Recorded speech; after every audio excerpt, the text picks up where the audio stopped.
there are just certain times in your day or in your week where you have your kids' attention, and it's so precious. It's in line with what I firmly believe is communion should be celebrated every Sunday. Santa's not real? Like, my favorite Christmas album is Weezer's Christmas album. Really? It's incredible. This is what I'm telling my children. You want to know what I'm telling my children? This is what I'm telling them. Christmas time is here, and it is struck sunlight in PGA, St. Lucie West, and every church around the nation. How do we walk through it as Christians? What do we do? Is Santa something that we should be celebrating? Is it not? Here are the hot takes from the boys, Seron and Zach and myself, about Christmas, Santa, traditions, and all of the above in the next episode of the DSP. Thanks for watching. The future is now. Welcome back to the DSP. My name is Aaron. I'm your anchor man, and we've got another panel here of guests. This will be the last one of two last episodes this year, and this is a special Christmas edition. We've got the wise one, Zach Olson. Pastor Zach, welcome back to the DSP. And we've got the man who is the Sultan of Sound, making lots of sounds over there with his Starbucks cup. Chair or fair Belschnickel is here. We got Seron Brown. Welcome back to the DSP.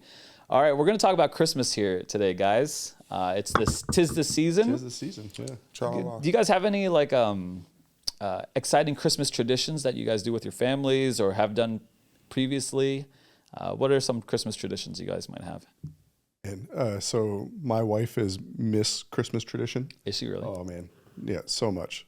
So I won't be able to remember them all, but I know one of the things we do is on Christmas Eve, we make a pot of hamburger soup, and then we turn off all the lights, put on the candles. We eat out of wooden bowls with wooden spoons, and we have a shepherd's dinner.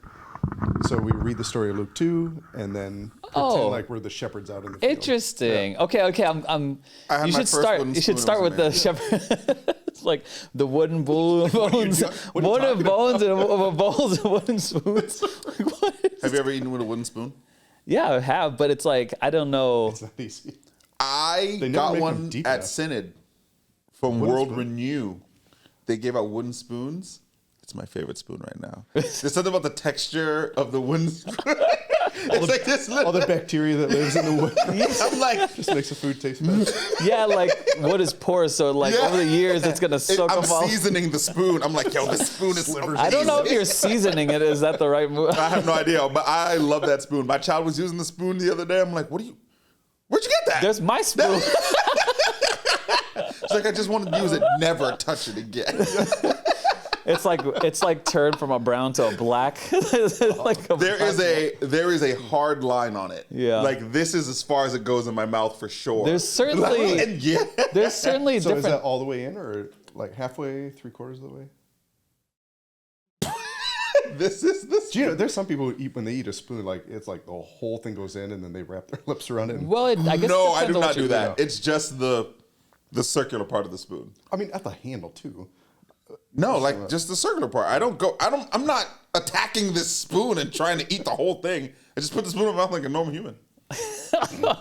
So if someone is putting the whole spoon in their mouth, they're a weirdo. Well, it depends on what kind of like wooden utensils. Whole spoon. You whole spooner. Is this a church podcast? I don't know. So you have this shepherd's meal. dinner. Yeah. So could you explain that to some of us who might not know what a shepherd's dinner is and why is it significant? So I don't know. I don't know that the shepherd's meal is anything. Okay. It's just what we do. Okay. Because in Luke 2, it's the shepherds are out in the field and they're waiting. Mm-hmm. And then, so I think the idea is you just create a real simple meal, bread and hamburger soup. And then, we just focus on the story. How do you focus on the story? Do you read the story and then you think what do you like? Yeah. So it's changed as the kids have gotten older, but it used to be that our girls in the church we're at in Grand Rapids, the little girls played the angels. And so one of our kids was the one who said, "Do not be afraid," and then so we just incorporated that. Well, I should say Casey incorporated it into the dinner. Mm-hmm. So in some years we've acted out the story of Luke 2. Yeah. Other times we just read it. What would you say to a parent that maybe turns on the TV for their kids or for them while they're at dinner. Well, so I'll give you some context. I was just talking to my wife, and she brings this up, that one of her friends puts the TV on for dinner, and it's kind of quiet, and everyone's kind of watching TV on dinner.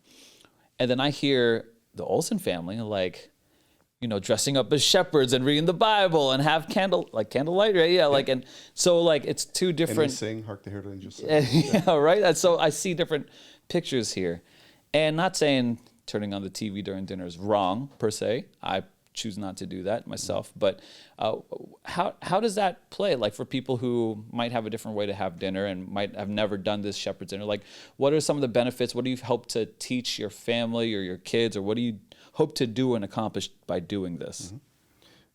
So first, I think there are just certain times in your day or in your week where you have your kids' attention, and it's so precious. Like when you're at the dinner table, when you're in the car with them, and when you're standing in line at Disney with them. Those are yours, yeah. And those are the times where, even last night, we were just eating, and we got in this crazy conversation that goes all over the place, but we're together, we're talking. And so, especially with our kids getting older and being involved in more stuff, the amount of times that we have just to talk is so low. Yeah. And so for us, we have a rule, no tech at the table, just because we're there to focus on each other. Yeah, got it. Yeah. Okay. So I think you miss out on some prime times to talk to your kids. Got it. If you're in front of a screen. Seron, do you have any comment on that, or do you want to tell us yours? TV during dinner? No. You don't have it on? No. Okay. No. I would say, though, that when I was younger, if dinner ran late, we always watched Jeopardy. So we had this TV that was probably this big, and it was black and white. We had regular sized TVs and also colored TVs, but we had this specific tiny black Jeopardy and white TV. Yeah, and if we were running late on dinner, it was in the kitchen. It was a turn knob, and we'll turn it on, and we'll watch Jeopardy while eating dinner. But that only happened if youth thing was late, and we're all getting home, and Jeopardy's on. What time does Jeopardy start? 7-ish, 7, 8. So we're having dinner late. Yeah. Do most people know the answer to that question? Yeah. What time does Jeopardy start? Yeah, they do. Really? Dude, there's some Jeopardy Yes. crazy fanatics. Yes. Dude. Yeah, Wow. yeah. I just haven't watched it in a long time, so that's why I forgot. Because Kelsey it goes loves like Jeopardy. this: Wheel of Fortune, Jeopardy. Yeah. Right after each other. For hundreds of years, it's been like that.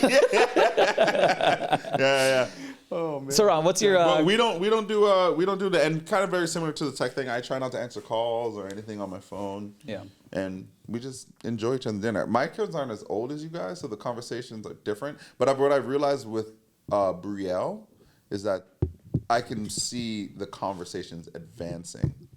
So we had a very interesting conversation about one of her aunts who's not married but has a kid, and she was drilling us down about this. What is up with that, Dad? What's up with this? Literally, Gotcha. literally, Yeah. and I was like, "Oh my gosh, she's watching!" And that's the conversation we had at the dinner table. That's funny. But what you guys are doing right now, and what you guys are doing right now, is you're creating, you're marking off that table time as a place that's great for conversation. So as your kids get older, the conversations are going to develop. But the one most important thing is they're going to know, hey, when we're at the table, Dad's listening. Yeah. That's cool. I think that's cool. Yeah, absolutely. What are your Christmas traditions, or if you're establishing them? I don't think I have Christmas traditions. All right. I think my house, we woke up and Christmas was there, and our family would come over. I guess that's a tradition. Our family would always come over to my mom's house, and that's really it. But standing tradition stuff, we never really had. I would say I really started getting those until I got married. Okay. And Mary, for those who don't know, she lost her mom.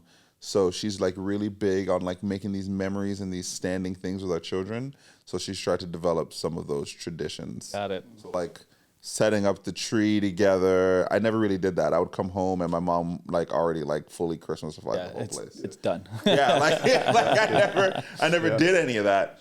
So Mary's really big on those. So setting up the tree together. We have this little Advent box, and then I recently bought an Advent candle thing for our house. Yeah. And then we're talking about, yeah. And then we're going through that with them. I will say, Kelsey has been the establisher of all the Christmas traditions as well. She got the Advent candles. She does like the Advent calendars and all that kind of stuff. What kind of calendars do you guys have? We have several. We have like countdowns with the candy cane. We got little paper rings that the kids rip, and then there's like these little blocks that they go through. And then they buy like the boxes that the kids open up, and then like there's a little toy there. Yeah. So and that We have one for the dog. Yeah, we don't. What? Everyone gets one, dude. Like an Advent candle for the dog. Like I was saying, like everyone gets like their own little one. One year we had like a bluey one. Those ones aren't really gospel theme, but like I'm not used to that. Yeah, me neither. Like I'm not used to that. Yeah. Didn't I ever tell you the Easter thing? Oh, this is off. I know we're talking about Christmas, but this just shows like tradition and like difference in household. When I first got married, Easter came around. And then Mary walks up to me and she said, "Happy Easter." And she hands me a gift. And I say, Oh yeah, this is true. This happened to me "What too. the heck is this?" She's like, "It's your Easter gift." And I said, "Easter gift? What is that? That's a thing? This is a thing that people do?"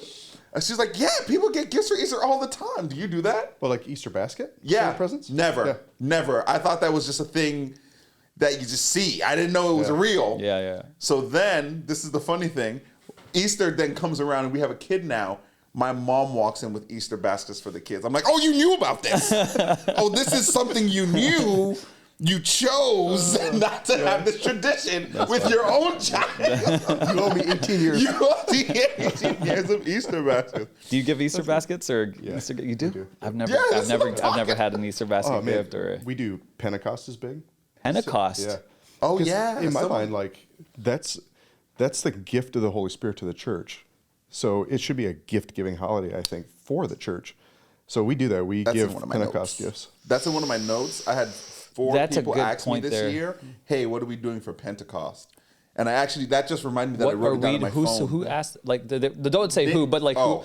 Like, we're doing something for Pentecost. Are we doing something for Pentecost? I was asked in this building for by as a 4 church? people. As a church? Yeah, are we doing something? And I was like, I don't think so. Well, it's in and the I meant to liturgical- ask you about it, and it's funny he brought it's it in the up. canon. It's funny he brought it up because I meant to ask you about it and I forgot. It's in my phone. In Well, my it's notes. it's a liturgical calendar thing. Yeah. Zach, what's your take on that? Like the church sticking to the liturgical calendar, and should we do something for Pentecost? I mean, you and I are the ones in charge of doing guess this, this so all let's ties just back have to let's tradition let's and have this Christmas. first conversation here.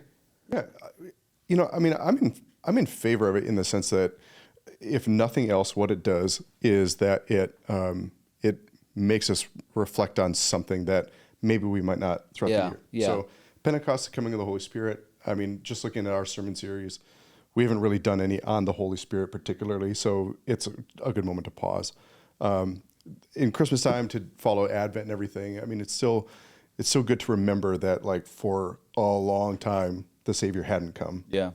So yeah, but I mean, I also kind of think, I know I have some Presbyterian friends and even maybe some United Reformed friends who like, you don't do that. Like on Really? Christmas Day, they're preaching whatever is like their series. It could be completely unrelated. Father's Day, you do not talk about it. You're not guided at all by the. Not at all, but I just think that's kind of like a cultural miss, because people on those days they'll come, like mom's making me come or whatever, and so it's just a natural bridge for them. Like, oh, even here they're talking about it, and how does living with my mom or loving my mom, how does that connect to the gospel or to the scripture? Yeah. I think it's opportunity. That's pretty good. I think anything with a liturgical calendar, I think it's helpful. I think it's like, okay, yeah, did someone thought this through? Like, hey, the church should be following this. But I never want it to be like a yoke of burden on us. Yeah. Like, we have to do this or what, or what we're not, I don't know, we're not saved or something like that. That's so. Yeah, I'm happy to follow. It's a cool connection to the past too. Like, yeah, absolutely. I mean, just generations of believers have done this. Yeah, and so for sure. then to be connected to that, that's me. Yeah, I think so. And that's probably why we're talking about traditions anyway. Let's talk about another tradition here. Well, okay, wait, pause. Do you have any other traditions? Christmas traditions? You said you had a ton. Do you want this to be the tradition show? Okay, let's run through it. Run through it. Tradition. Okay, so we've got 4 Advent calendars that we do. Okay. And then the kids have their own advent calendar. Whoa, that doesn't include the kids? No, Holy Toledo, we have a set of family ones and then the kid ones. It's pretty fun. Let's see. Then the other thing is we do a gift exchange between within the family. Casey just started the Christmas pajama one this year. We have Casey gets the kids an ornament every year, so that when they leave, how many ornaments do you? You must have a ton of ornaments. Yeah. Okay, there you go. We started only putting up special ornaments. We used to put up like those like pre-bought ornaments, you know, the nice fancy ones. We don't do that anymore. We only put up like sentimental ornaments now. That's There's good. So many. Well, I mean, I asked Harry to 3D print me some ornaments of the kids' faces. So I want I want custom ornaments. Yeah. I don't want like the red, ball or whatever. Well, you got this tree up in your house. You're gonna put up once a year, and then you're gonna decorate it with something from Walmart. Like, that's a good point. Yeah, I want custom ornament. I want sentimental, and I want it to be ugly. I want an ugly looking tree, not a classy Christmas. I want an ugly Christmas. That's right. All right. But there are more. I can't remember them all right now. They kind of You guys love Christmas. Oh, Christmas is big. Yep. Wow. It is a battle every year for me to say no Christmas until Thanksgiving dinner is done. Oh, really? As soon as that dessert is in your belly, it's Christmas time, go for it. Yeah. But my family loves Christmas. It keeps edging into Almost the rest of November. It's great.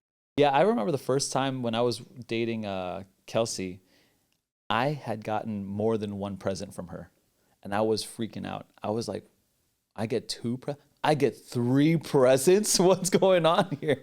I never had more than one present before in my life. Just really? one present from one person. That's it. Like my even mom under got the me a tree, present. or My dad Well, got me a no, I present. mean like from my parents or from like my dad never gave me 2 presents. Never. Your mom give you one. Your dad give you one. Sometimes. Oh, I always had one from each.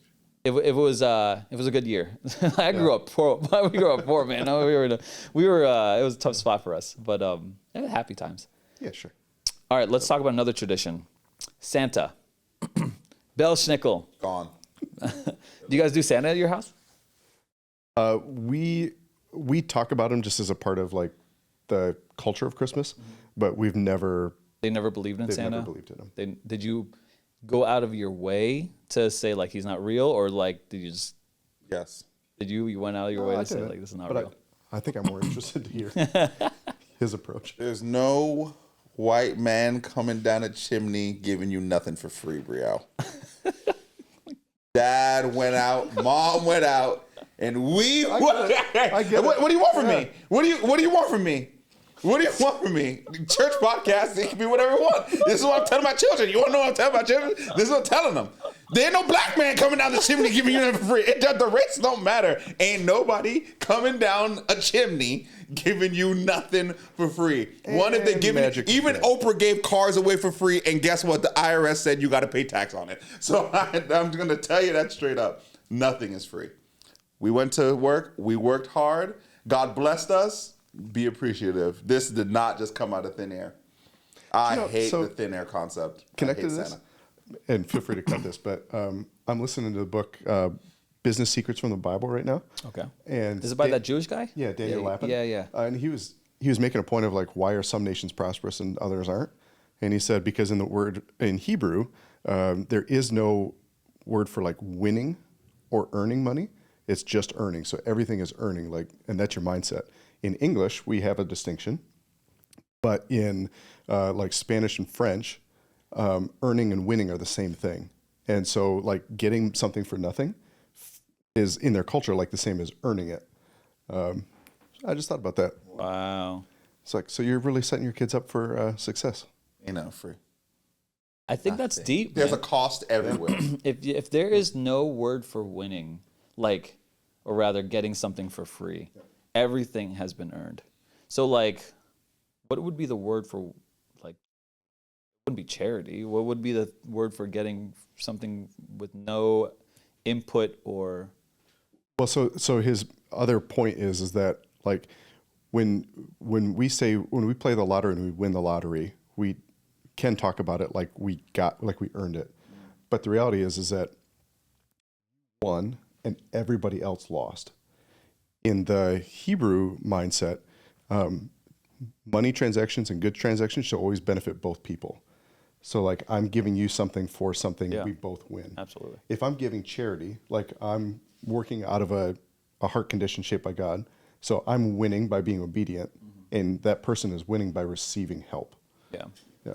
So do you think that Santa, I think I could get what Seron is saying, Santa is not helpful to the kids, like the concept of earning?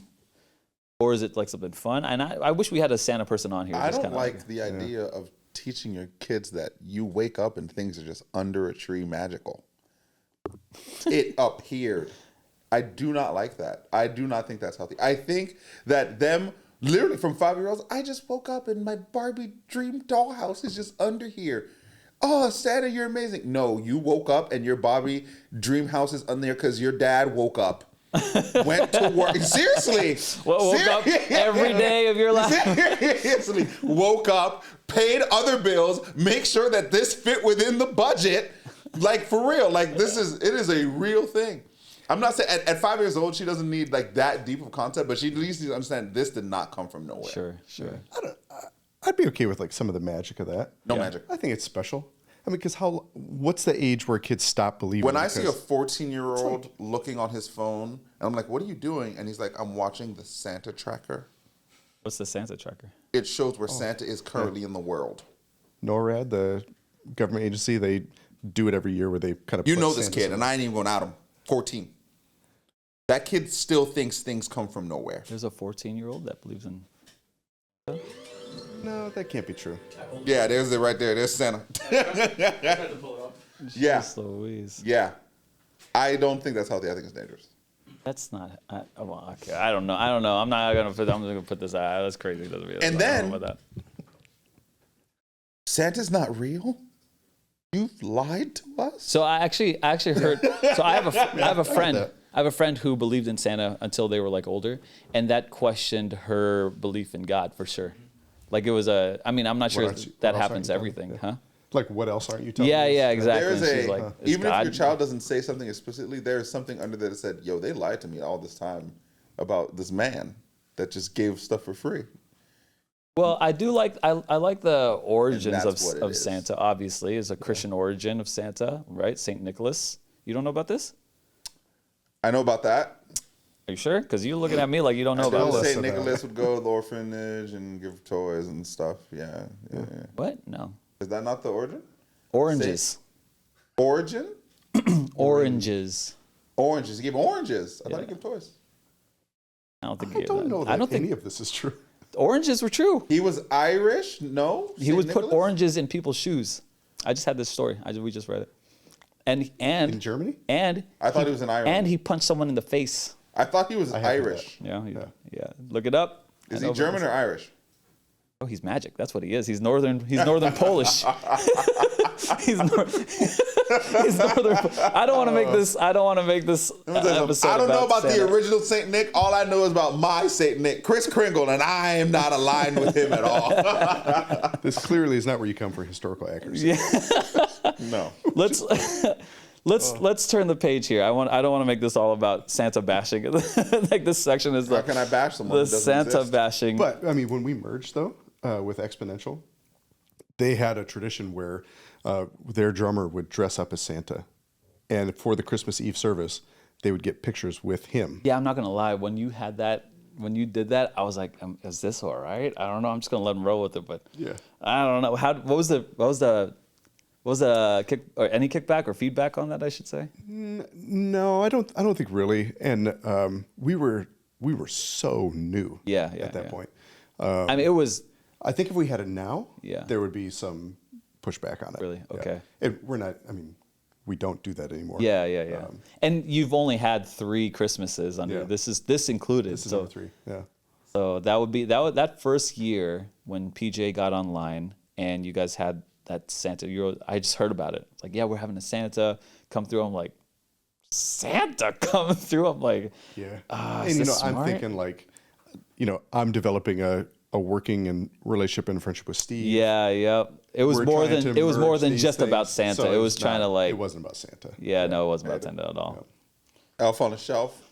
Hate it. Ain't no magical elves going around calling Have you bitches seen big those brown. videos of like parents where they're in the morning and they smack their kids out of the way so they can run downstairs and move the elf because they forgot to. Oh, right, yeah, hilarious. Ain't no magical being moved around my house. There's some of that just kind of gets in the way of the actual meeting. It becomes a lot. All right, let's talk about this one. What is one Christmas tradition that you think churches should stop doing, and one that they should definitely bring back? If you still continue that Santa thing, I would have suggested that one. I don't know. I got a suggestion. I can't think of a tradition in Christmas that churches do that I don't agree with. At least any church that I've been in. Yeah, so this is more like personality and nitpicky, but the Christmas Eve where you do like Holy Night or whatever. No, Silent Night, and then you leave in silence. I can't stand that. We used to do that. We do it every year.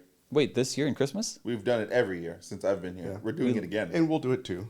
We leave in silence? We leave in silence. No, that's Scott not says true. leave in silence. Yes. Really? Yeah. It's a Yes. They don't speak until they get to the lobby. Huh. I thought we did that on Black Friday. Not Black Friday. What's that called? Good Friday. We do it both times. Good Friday. We do it both times. Do it then too. Yep, those 2 times. Oh, we shouldn't do that. I just don't like it. Yeah, me neither. Yeah. Okay, They so all blow out where the did candles that and come leave from? in The baby's sleeping. Be quiet. You think so? Maybe she's sleeping. 200 people just sang. Yeah, I know, right? Yeah, seriously, yeah. I don't know. I think it's like more of an intimate moment, so it feels nice to leave in silence. Zach obviously hates intimacy, so he wants to leave Well, loudly. this is just one of those things, right? Like Among other things. we are not shackled to any kind of tradition. Although we like it, it's a good head nod. We're not shackled to anything. And again, I mean, I will continue to do it because I know that for some people that ceremony is important and it's part of Christmas. Oh, it's like a tradition for them now. We leave in silence. Oh, see, I want communion. On Christmas? Yeah, That's dark, man. Why? because that's what he was. Bro, you don't know about Christmas, brother? Yeah, but Why did he come here? he ain't died For yet. the communion. We're not. No. Okay, let me. No, if anything, communion on Sunday. Okay, let me learn you something really quick about Jesus. All right, when he came, what was he laid in? A manger. A tomb. He was laid in a tomb. Want to know how? What's a trough made out of? A little manger. What is it? It's a stone, just like the tomb that he was laid in. So the baby Jesus was laid in a stone feeding trough, a manger, and that's the exact type of stuff that he would have been laid in the tomb. What do they bring? In a cloth. Frankincense, wrapped in a cloth. What do they wrap him up in when he died? A cloth. This is so if you bring the communion, it's like, oh, we all know what he's here for. So This you little want to baby. do communion this year? I kind of do. But I didn't force it. I didn't ask. You know how much communion we would have to get? Lots of it. We would have to place that order right Lots now. of it. Lots of it. You know how much communion that would be? Hey, Oh my gosh. vine and barley. Hook it up. That is a Emergency. yo. Overnight. I don't know. I feel like every service, personally, this is my conviction over the last 3 years. Every service should have communion. That was my. I don't know about. All right, fine. I'm just gonna say we're gonna go with this. That's what we're moving to. That's what we're moving to in 26. But I think I think we that should have communion on Christmas Eve is not a bad idea. I like it. I think it points to exactly why he was here. Kind of dark because you're going to administer communion, so you're gonna go through it, right? Mm-hmm. This is the body is broken for you. But I don't know if that's this baby. Hey, spoiler alert! We're going to kill this baby just when he's an adult. That's what I'm saying. That's what I'm saying. He's like, this is what he's here for, y'all. This is what it. Since the birth, it's foreshadowed to the death. It's kind of like Noah's Ark story in Sunday school where you cut out the everybody drowning around. So him. where would you put that? Because you want to talk about worship. Oh, I don't know. My gosh, I keep hitting this thing. We're good. So we're gonna talk about worship, right? So where would you put that in the service? Well, I'm not gonna. Communion, Silent Night. No, Eve? I'm not gonna say we should do it this year. I'm not saying that. I'm not saying we should pivot and do it with, 10 days left for Christmas or whatever. Days left. That? So there's 20 days. 10 days left towards Christmas. Oopsie days. Where's the? What are you talking I'm about? living.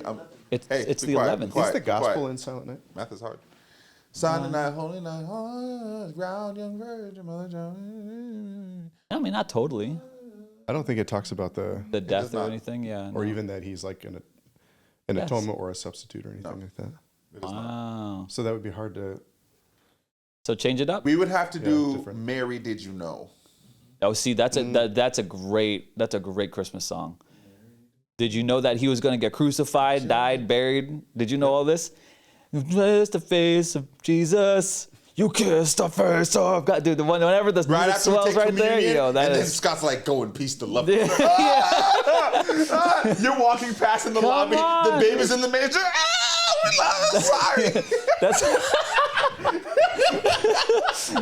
So sorry for what you're gonna go through, baby Jesus. When you all my kiss fault. your little baby, Yeah, you kissed it. kiss the face of That's the blind will see. yeah, dude. Yeah, dude, that's the hottest part of the song. Taking communion. Well, that's my point. That's kind of like my gripe against traditional hymns. I guess with hymns don't necessarily, like Silent Night, don't necessarily tell the gospel. Like it's kind of shallow, actually. hey. It's kind of shallow. Careful. Yeah, no, it's kind of shallow. Careful. I don't know about that. You got the hymn Lover 5000 right here in the middle of the seat. Yeah, I know Zach true. loves hymns, but it's I don't know that Silent Night is a hymn, is it? Yeah, Silent Night is a hymn. Oh, come on, dude. That Silent Night is that a hymn is older than 9,000 years old, dude. I'm not joking, but Silent Night is in the hymnal. It is in the hymnary. It is in the hymnal. yeah, it's a hymn. I mean, hey, look, some hymns just don't cut it. I get it. Well, I'm always okay with like always reforming, right? I'm always okay with that. So it's just like rethinking this, like why do we do this? And then maybe sometimes it's just to remind ourselves why we do things. Like then I want to know like there is something of substance here. 'Cause, Silent Night at the beginning of the service would be fine too.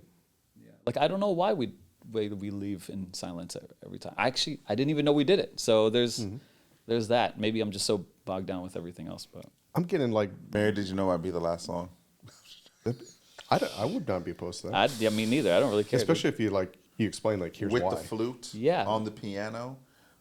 Sorry, I can't think about that song without imagining Pentatonics doing it. Like, there's no version in my mind that isn't them. I don't know. I can't get with like the acapella stuff. Oh no. Boom, boom, boom, boom, boom. Incredible. Yo, It is. Mary, good. It's Did good. You Know on the flute? I don't know. We're trying to put together the Christmas season right now. Well, I'm in line with you for the communion on Christmas Eve. Yeah, but I'm okay with not having to push it this Sunday Oh, or no, this dude. Christmas. Change I it. do like it though. I do. Well, I'm more. It's in line with what I firmly believe is communion should be celebrated every Sunday. That's what I firmly believe, and we'll be moving towards that soon enough. But that's more like where I'm at. Like, and I'm not talking about like strict adherence to Eucharistic principles and all that kind of stuff. I'm not talking about that. I'm saying like, yeah, that's the whole point. It's a means of grace. It's the whole point. It's the means of grace. It's a pointing back to the gospel. It's like all of it. So I think I used to do it when I was a kid. Probably that's my leaning towards it, my bias towards it too. So can't get away from that, but I think it's important. All right. So let's talk about on the back end of the admin side or the church going. How do you personally fight off exhaustion during the holiday season? I think a lot of people might be worn out. The schedules are busy. You've got parties, you've got recitals, you've got this and that. I mean, like especially just as normal parents, and then you've got a pastor or someone who works in the church, and you got all the events here. How do you fight off exhaustion while still leading worship or leading a church with passion? How do you still lead with integrity, no bitterness, all that kind of stuff? What goes through your brain? What are some rhythms, or how do you think about that? My answer is not as deep as you want. Okay. Legos. What? So let me explain. I'll explain. I'm always on the computer. Me and you, we play games. So like you play Pokemon and I'll play whatever, all that stuff. I'm always like talking like with my wife or with my kids or answering emails. Like everything I do is so technology based, or watching TV, watching Stranger Things, doing the show. So like during this season, I need something like really just like, I'm not a carpenter, so I literally take out like a big, massive Lego set like I'm working on the guitar, and I was doing it last night. I had to pick a ball, I just sat down, I put on smooth jazz, I open up the book on what page I'm on, I take out my, like it's like a 4,000 piece Lego thing, Oh, cool. and I just do that, and it's very relaxing. I usually do it during Christmas time, just Lego. You're following a plan or a book. Yeah. Yeah. Let's go through the book. Oh, I need this 2-piece. Yeah, that Come on, is guys. pretty. And I got a light on top. Yeah. Yeah, that's true. I didn't know that about you. Yeah. Yeah, do it. So much stuff is done on my phone, and like everything is. I think everything that I do is so I don't know digital technology based that like if I'm like really stressed out, especially in like the season, I just need like time to myself. Just analog something, and that analog thing that I found that works best for me because like. It used to be like playing instruments, but that's like my job. So like sometimes I'm like, oh, I gotta get better. Oh, I gotta do this. So that doesn't help me relax anymore either. Legos. Okay. Zach, do you play? Following a plan. Yeah. The plan is there. I'm just. You're right. That was an interesting one. Yeah. Zach, do you play Legos? Play Legos. I don't know how to even. I don't even know where that. I said mine is interesting. No, but hold up. Let me go back. Let me just actually say what I actually think. How did you get into this? You're like the full-grown man playing with Legos. Well, How big is this thing? It's big. This big?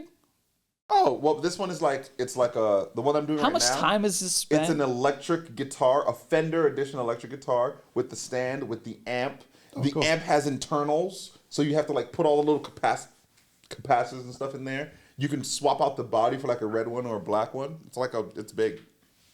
It's not big. Like I don't have like a Star Wars death whatever. But it's like intricate. Okay. They're intricate. I just can picture you in the I do dark not- with one light, and I with like little glasses, like. I mean, basically, there wasn't enough light last night because I kept blocking it with my body, and I'm like, my ring light. Where is my ring light? I was like, oh my gosh, I'm old. I need a ring light coming from the top, shining down. I think. But right, I got it out. I got out of into my it system. probably 3 years ago. Mary bought me this Lego set. Which one did she buy me? I don't even remember. And I don't display them. I only display the ones I do with the kids. Mine, they're like in drawers. I don't display them. Oh, you put them in drawers. Yeah, I don't display them. I don't have that. They're not like, oh, this is cool. Look what I did. Not to me. The ones that I did do with the kids, they really love them. So like, if you come to my house, they're like at the top of the shelf. We have like a camera. They're like the ones I do with the kids are real interesting. Teague and Rowan do their Legos like that. Yeah, but mine, I just put them in a drawer. All right, I'm done with that one. Zach, what do you got? Well, I've got my Lego bonsai tree like, Lego in my office. bonsai Yeah. tree. Yeah, that's what I was looking at. Your Lego bonsai tree. I was like, oh, that was cool. I was looking at that one. No, so I do Lego when my kids get a set like that. But when it comes to the holidays, I just put my head down and do it. So my way to like manage exhaustion is to circle January 1st on the calendar. Oh, yeah, Be like, you it's You coming. bite my teeth. Yeah. Gotta go. Yeah. Not even January 1st. December 26th is like an awesome day. Yeah, well, I picked that because in every other church that I've served or been a part of, we always had a Christmas Day service. And really? so it just felt like you're always going full steam, even through Christmas. And then January 1st, New Year's Day was the first, like that was the only holiday where you'd get off. Opposite. I've always had a New Year's service. And Yeah, me when too. his church didn't have a New Year's service, I was like, Oh, New Year's service, New Year's. that's crazy. No, I've been in church I've till, only like, done 1 in the morning. Yeah. 1 in the morning. It's New Year's. When Yeah. New Year's happened. Yeah. Yeah, I guess you're When does right. it happen? Do you? I was a child. Yeah, like okay, just that's crazy. In my first church, we had a Christmas or a New Year's Eve service at 7, and then a New Year's Day service at 10. yeah. Okay. So you just have 2. But in Grand Rapids, we didn't do anything for New Year's Day, so that was good. So yeah, I just put my head down and do it. Should we? I was very confused why we don't have a New Year's. My mom still goes to the New Year's Eve service down south because her church. We don't do it. So she's like, why would I want to be home? Why would I not want to be in the house of the Lord for the new year? And I'm like, I got kids. I'll go with you. That's a good point. I think it's just like we talked about earlier with following the liturgical calendar. Like there is something special about marking. Like you're saying, okay, here's a year. I'm thankful for all that God did in the past year. Here's, I'm trusting Him for the year to come. I think that's a special like spiritual discipline or practice if you want to do it. But do we need to? No, Yeah. because we do that on Sunday. Yeah. I like the greater concept of like Christianity invades the culture that we're in, so like we could set some things aside that are just like what the church has always done, but also there are aspects to the church where we can assimilate to the culture and bring the culture and kind of renew it, be that salt and light into the, and how this could be redeemed by Christ. So it rolls into a greater ethic for me. Like, why don't we have church on election day? Because I guess the argument would be like we want to have pray for the leaders. Sunday like a thing. Yeah.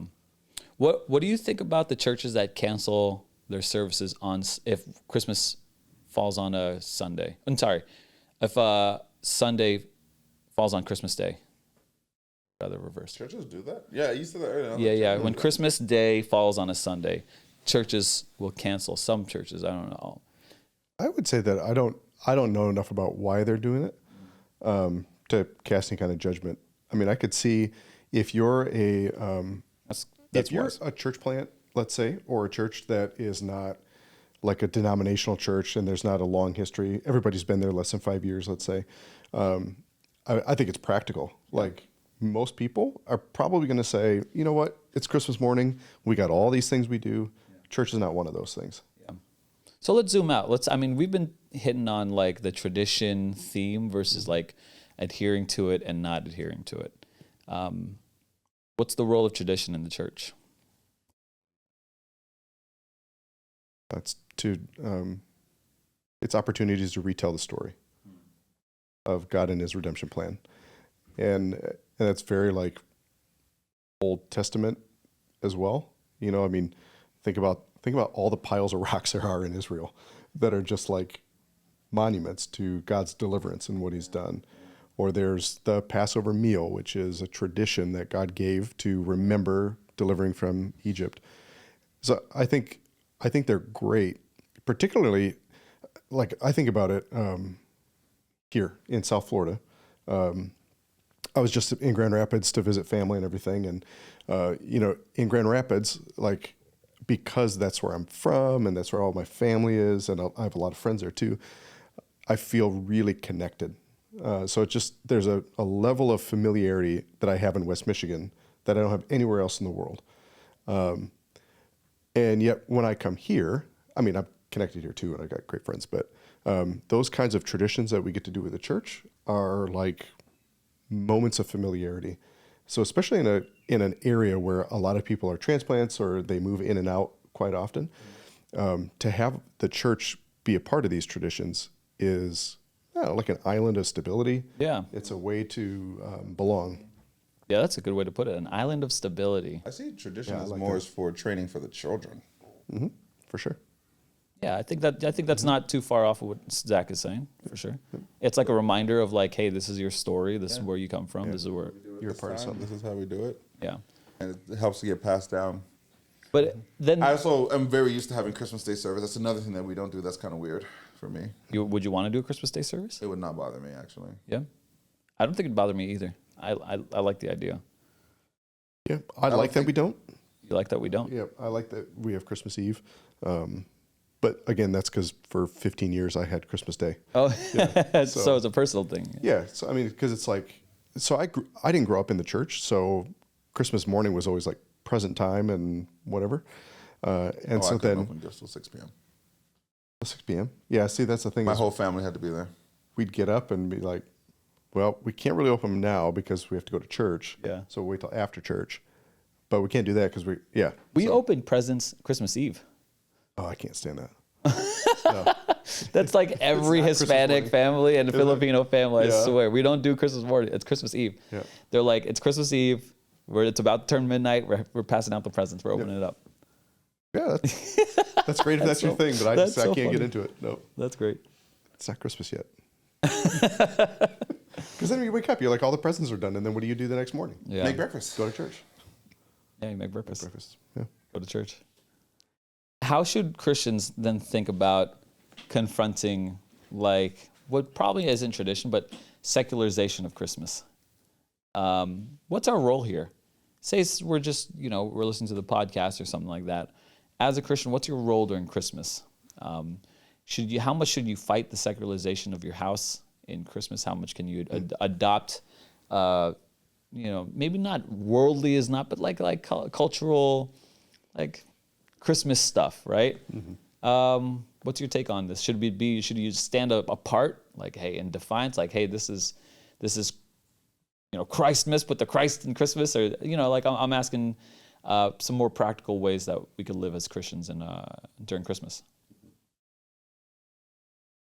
Want to start? So I think in our home, we ought to be ruthless about keeping the secularization out. So in our own home, I mean, this is the training ground for your kids, right? So I think, and that doesn't mean like no presents, no nothing, no Christmas songs. It just means, look, we're going to explicitly and repeatedly bring whatever we're doing back to the gospel and back to what God has given to us in Jesus Christ, right. Like ruthless. But I think out in the culture, I don't know, I tend to be just in favor of being more winsome anyway. And so when you're like, keep the Christ in Christmas and all this kind of stuff, I think it's like, people who don't get it are like, what are you talking about? Yeah. Right? And so I would much more prefer to say, to pick up on the positive sides that everybody's celebrating. So like giving gifts. Man, everybody connects with that. So why wouldn't you say, yeah, it's great, right? Why is it great to give gifts? Why is it great to receive gifts? Well, did you know, like, this all started because gospel inserted here. Yeah. Right. So yeah, the winsome route. That's a good way to put it. What a good way to frame it. I think that's helpful. I also pray in Advent because if you think about it, like Christmas time is the biggest exposure of the gospel to the world because every store, every city has a radio station that's playing Christmas music. Yeah. And if you think about some of Oh Holy Night, Mary Did You Know, that like the gospel is being sung so many times. And there's so many artists who aren't Christian, but they sing it. Like my favorite Christmas album is Weezer's Christmas album. Really? It's incredible. Okay. And so I pray like that God just use that to connect with somebody and meet somebody because the gospel is just everywhere. Yeah, something like pentatonics, right? Yeah. Yeah, so just like singing something super gospel-centered. Yeah. Yeah, awesome. All right, let's wrap up this podcast with the last question here. What is a childhood Christmas memory that has shaped your faith, or challenged it, or just a massive childhood memory for yours? Has to do with Christmas? Yeah. Childhood Christmas memory. I'll give you a negative one. My parents were divorced when I was in 4th grade. Okay. And so... No, 5th. What's that? I'm messing with you. Okay. I was like, I'm sure it was 4th. And so what that meant was, because holidays are so important to my family, I would fall asleep at one parent's house and wake up at their house, do presents, and then quickly, like by 7 a.m., I was at the other parent's house. Oh, wow. And then I would have to go to one grandparent's for dinner, and then I'd get picked up to go to the other parents for dinner. I hated Christmas Day. Yeah, wow. Because it was so exhausting. Yeah. So, like, when we have Christmas, it's us. Peace. We're doing, maybe we go to one family's, but that's it. And so we guard that a ton. The other, I remember I got a G.I. Joe big fighter jet. And I just have this memory of being in front of the Christmas tree, playing with this jet. It was awesome. And it's always been really special for me to like keep the Christmas tree up for a while and try to like center things in our house around the Christmas tree so that our kids are around it. Yeah. That's cool. Yeah, it was a cool plan. I appreciate that. Yeah. Let me share, and then you got it, Seron. Yeah. So for mine, I remember my dad was deployed, and he was in Japan, and I hadn't seen him for like months or whatever. And I get under the Christmas tree a present from him. I'm super excited. I open it up, and it's a ninja suit. And so from Japan, so like I had like he sent me like the real sharp shurikens and like darts and stuff. Like it was like I could kill someone with this. I felt so strong. Yeah. I put on the ninja costume and I put it all out. I walked outside. I started throwing an animal suit.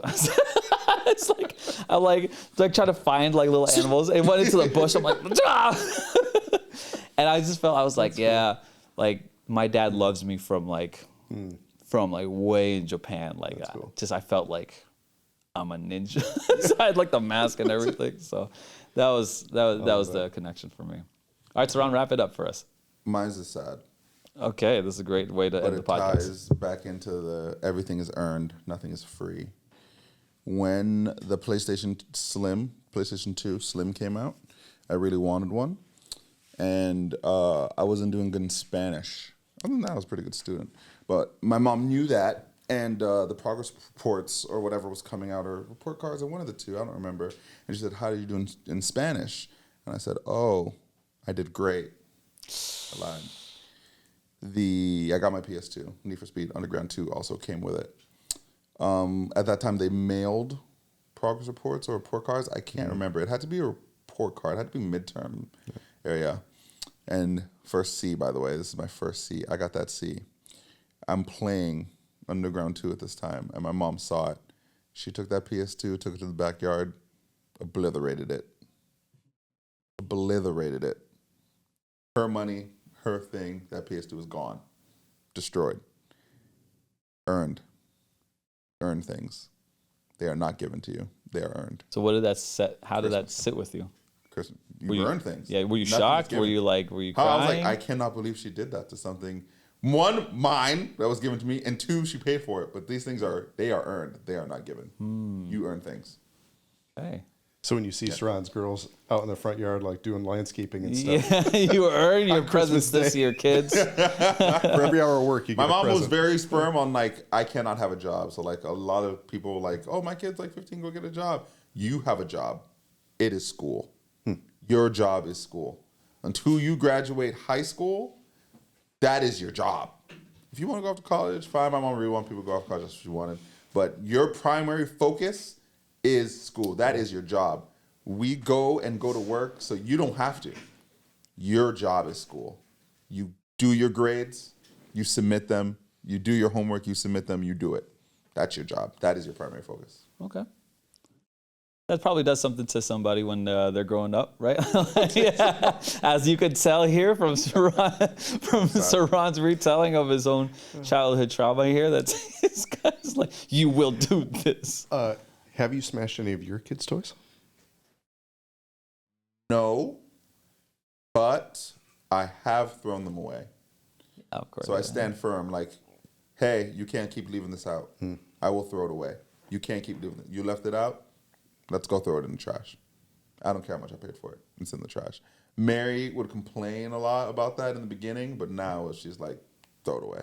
I actually heard this one take where someone is taking out all of their toys out of their house for their kids. Like no toys left. 0 toys. Right. Yeah, they play with sticks and stuff. Yeah. I'm being serious. They're playing with sticks. I mean, we're not there, but we don't have that many toys. But either way, for this Christmas season, whether or not your kids are working or giving gifts, getting gifts that they didn't earn, believe in Santa, not believe in Santa, communion, not communion, tradition, not tradition. I think we're all pretty free in Christ to, celebrate however we feel convicted and convinced. And I really want to end on Zach's take on how to enter into this Christmas season. In the house, there's a ruthlessness about keeping Christ at the center of Christmas. Outside, it could be winsome. Yeah. And build bridges towards people and in culture and however that looks like in your life. I appreciate that, Zach. Thanks, Seron, for joining. Thanks, Sir Zach. Thank you, Zach. Yeah. And we'll see you guys Christmas Eve services 3 and 5 at our campuses at St. Lucie West and 5 at PGA campus. Mary, did you know, and communion. Yeah, we'll see about it. Yeah, we'll see about all that. Anyway, thanks for watching, guys. We're going to talk about this. What? Can't talk about it now, but we're going to talk about this. What? I'm in line. For what? Mary, did you know communion? Yeah. Oh, wow. We could probably do if you guys want to hear that conversation, you guys can answer it on the Patreon. Sign up for the Patreon, $5 a month, and we'll see those conversations there. See you guys in the next episode of the DSP.